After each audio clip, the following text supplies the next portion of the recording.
देश के दिग्गज और सबसे प्रतिष्ठित म्यूचुअल फंड्स में से एक आदित्य बिरला सन लाइफ म्यूचुअल फंड के chief investment officer CIO Mahesh Patil sir हमारे साथ कार्यक्रम में शामिल हो रहे हैं, जो 3 लाख करोड़ से ज़्यादा के एसेट्स मैनेज करते हैं। यानी कि आपके पास में 3 लाख करोड़ रुपए से ज़्यादा का फंड है मैनेजमेंट करने के लिए। 2005 से आप आदित्य बिरला म्यूचुअल फंड के साथ हैं और कई सारे फंड्स हैं इस जो आप एक्टिवली भी मैनेज करते हैं, और सीआईओ के तौर पर तो सारे फंड्स आपको देखने ही होते हैं। सर ने एमएमएस किया है जमनालाल बजाज इंस्टीट्यूट मुंबई से, और इसके साथ ही साथ बैचलर्स की डिग्री हासिल की यूनिवर्सिटी ऑफ मुंबई से इंजीनियरिंग के क्षेत्र में, और उसके बाद से फंड मैनेजमेंट के क्षेत्र में काफ़ी बेहतरीन काम कर रहे हैं। मैं सर बहुत बहुत स्वागत है सर आपका, धन्यवाद आपने हमें समय दिया। बाजार लाइफ टाइम हाई के आसपास है, मजबूती के साथ अब तक कारोबार कर रहे हैं, ये फाइनेंशियल ईयर मजबूती के साथ शुरू हुआ है। आगे के लिए आउटलुक क्या बन रहा है भारतीय बाजारों पर, आप कैसे देख रहे हैं? वैल्यूएशंस रीजनेबल है, महंगे हैं, या अभी भी अपसाइड है, सस्ते हैं?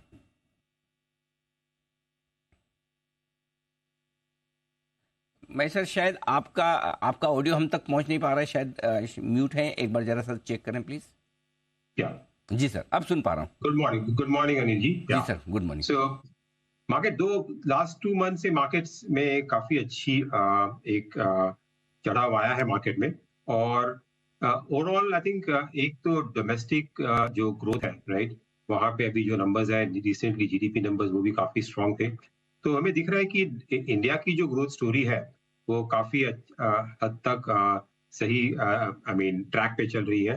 हालांकि ग्लोबल ग्रोथ का कंसर्न अभी भी मंडरा रहा है कि यूएस में रिसेशन कभी आएगा, और वहां पे भी हमें दिख रहा है कि यूएस इकोनॉमी जो है वो अभी भी अंडरलाइंग इकोनॉमी काफी ठीक है, और रिसेशन की जो बात चल रही है वो शायद आपको और 1-2 क्वार्टर बाद हो सकता है next year calendar year first quarter में। सो यहाँ से अभी मार्केट जो चला है, एक तो एफआईएस की बाइंग अच्छी मात्रा में हुई है लास्ट 2 महीने में। एफआईएस जो साल की शुरुआत में इंडिया से पैसा बाहर निकाल के चाइना और बाकी मार्केट्स में डाल रहे थे, एशियन मार्केट्स में, वो अभी वापस इंडिया में आ रहे हैं, बिकॉज इंडिया की जो ग्रोथ है वो काफी मजबूत है, और इंडिया का जो वैल्यूएशंस जो महंगा हो गया था relatively compare to other markets, वो काफी अभी नैरो डाउन हुआ है। तो उसके कारण भी मार्केट को एक तरह से बॉयंसी मिली है।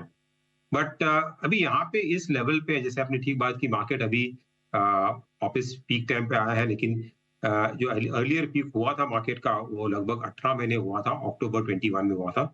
सो वहां से अभी मार्केट काफी एक्सपेंसिव था पी मल्टीपल पे।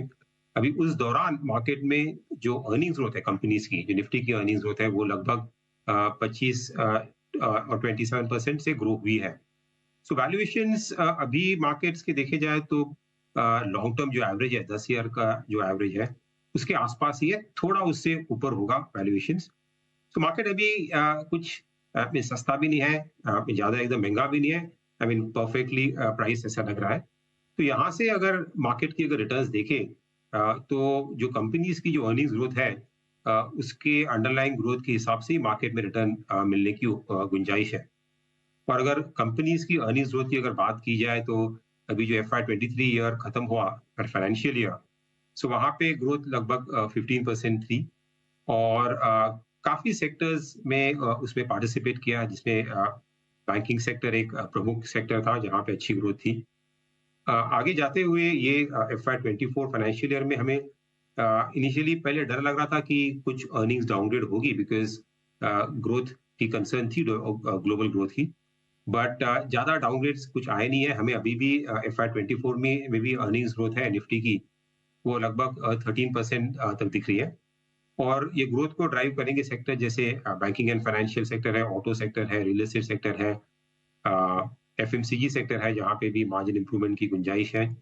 सो आई थिंक ये सब मद्देनजर रखते हुए लगता है कि मार्केट यहाँ से लॉन्ग टर्म के हिसाब से, मीडियम टर्म के हिसाब से ठीक ही चल रहा है। यहाँ से आपको रीजनेबल रिटर्न्स मिलेंगे मार्केट में। हालांकि नियर टर्म में आई थिंक ग्लोबल जिस तरह से मार्केट रिएक्ट करेगा, बिकॉज ग्लोबल मार्केट में भी रैली हुई है, बट वहां पे अभी भी कंसर्न है कि इंटरेस्ट रेट्स अभी भी बढ़ रहे हैं, और इकोनॉमिक स्लो डाउन का कितना इम्पैक्ट होगा वो हमें देखना पड़ेगा।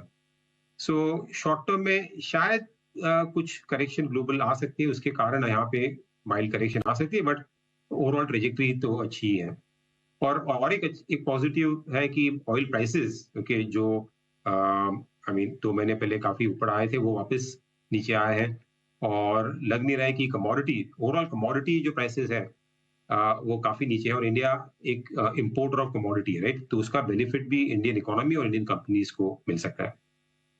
हम्म, तो चलिए, ओवरऑल व्यू काफी अच्छा है, वैल्यूएशंस अभी भी रीजनेबल है, इतने बढ़ने के बाद कोई खास ऐसा नहीं जिससे डर लगे।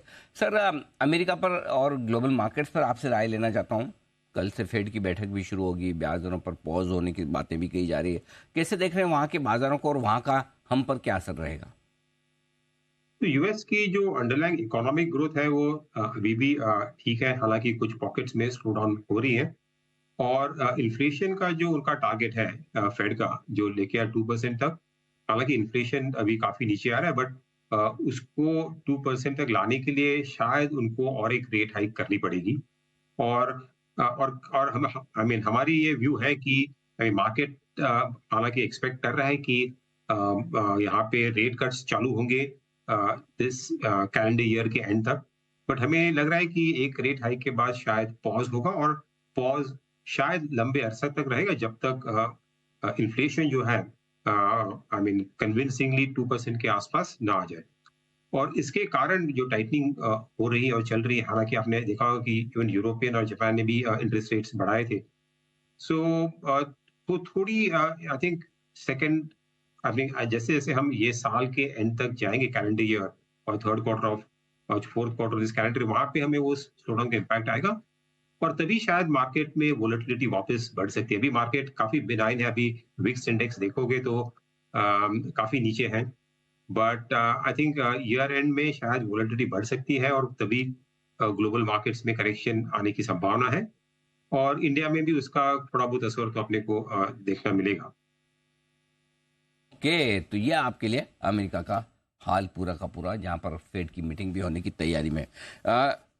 कंपनियों की कमाई की आपने बात कही, कहा कि कमाई अभी तक ठीक है, लेकिन जो एक स्पेस जहां पर सबसे मजबूत कमाई आ रही है वो बैंक्स और एनबीएफसी है, साथ ही दूसरे रेट सेंसिटिव सेक्टर्स, वहां पर क्या व्यू बन रहा है सर? क्या इसी तरह की कमाई जारी रहेगी, और क्या इस सेक्टर पर, रेट सेंसिटिव स्टॉक्स पर अभी भी बुलिश रहना चाहिए?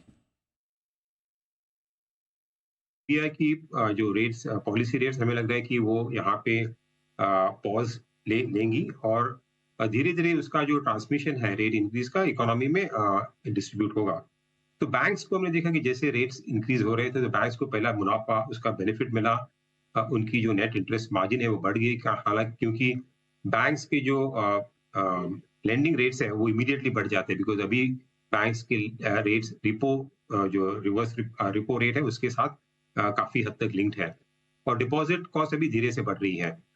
आगे ये साल में लग रहा है कि बैंक्स में जैसे डिपॉजिट बिकॉज कॉस्ट में जो बढ़ोतरी हुई है, हालांकि because credit growth deposit growth से ज्यादा तेजी से चल रहा है, तो ये साल में थोड़ा सी मार्जिन कॉन्ट्रैक्शन होगी। इसके बावजूद बैंक्स में हमें डबल डिजिट ग्रोथ दिख रही है, क्रेडिट ग्रोथ अराउंड 13% के आसपास रह सकती है, बट एनबीएफसी सेक्टर है उसको ये साल में शायद बेनिफिट ज्यादा मिलेगा, बिकॉज लास्ट ईयर में जो रेट इंक्रीज हुई थी उसके कारण उनको नुकसान हुआ था नेट इंटरेस्ट मार्जिन पे, बिकॉज उनकी कॉस्ट ऑफ फंड्स तेजी से बढ़ती है, और उनके जो लेंडिंग रेट्स है वो इतने तेजी से नहीं बढ़ते हैं। तो ये साल में उनके रेट्स धीरे धीरे बढ़ेंगे, लेंडिंग रेट्स, और वहां पे मार्जिन इंप्रूवमेंट की गुंजाइश है। सो एनबीएफसी सेक्टर आपने देखा होगा कि अभी लास्ट कुछ महीनों से अभी बैंक्स के मुकाबले अभी अच्छा कर रहा है। हमें लग रहा है कि सिलेक्ट एनबीएफसी जहाँ पे ग्रोथ अच्छी है, और जहाँ पे क्रेडिट क्वालिटी की कुछ ज्यादा कंसर्न नहीं है, वहां पे आपको शायद बेहतर रिटर्न्स मिलेंगे बैंक्स के मुकाबले में। इसके अलावा और कहाँ आपको दिखते हैं मौके निवेश के, कौन से सेक्टर्स आपको पसंद है सर? इसके अलावा आई थिंक प्राइमरीली जो डोमेस्टिक फोकस कंपनीज है, आई थिंक वहां पे हमें ज्यादा कॉन्फिडेंस है, बिकॉज डोमेस्टिक ग्रोथ पे हमें ज्यादा कॉन्फिडेंस है। हालांकि ग्लोबल ग्रोथ में हमें लग रहा है कि वहां पे कुछ इम्पैक्ट होगा, इसलिए एक्सपोर्टर्स है, और जो ग्लोबल सेक्टर के साथ लिंक्ड है वहां पे हमें थोड़ा कॉशियस है।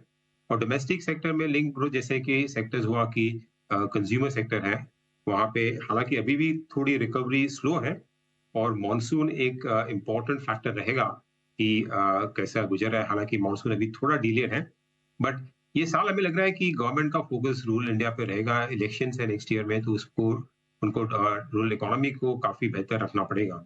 सो उस कारण से आई थिंक कंजम्पशन सेक्टर हमें ठीक लग रहा है। और उसके अलावा बाकी सेक्टर जैसे रियल एस्टेट सेक्टर हुआ, यहाँ पे भी अभी भी डिमांड काफी स्ट्रांग है। हालांकि इंटरेस्ट रेट्स बढ़ गए हैं, बट अभी भी जो अंडरलाइंग डिमांड है काफी मजबूत है। सिस्टम में इन्वेंट्री लेवल है वो काफी हद तक नीचे आ गई है, और काफी लंबे अरसे के साइकिल के बाद ये रियल एस्टेट साइकिल उभरा है। ऑलमोस्ट 7-8 साल के बाद अभी लास्ट 1-2 साल से ये सेक्टर में भी तेजी आ रही है, तो वो काफी टाइम तक बरकरार रह सकती है यहाँ पे। उसके अलावा आई थिंक डोमेस्टिक में जो कैपेक्स साइकिल रिलेटेड स्टोरी है, इन्वेस्टमेंट्स रिलेटेड जो स्टॉक्स है, इंडस्ट्रियल्स, कैपिटल गुड सेक्टर, वहां भी हमें पॉजिटिव आउटलुक दिख रहा है। ओके, तो ये है आपके लिए निवेश के बेहतरीन मौके आते हुए आपके लिए महेश पाटिल सर की तरफ से। सर बहुत बहुत धन्यवाद आपका, आपने समय दिया, साथ ही हमारे दर्शकों को बाजार के प्रति अपना डायरेक्शन भी बताया। Thank you so much sir. धन्यवाद।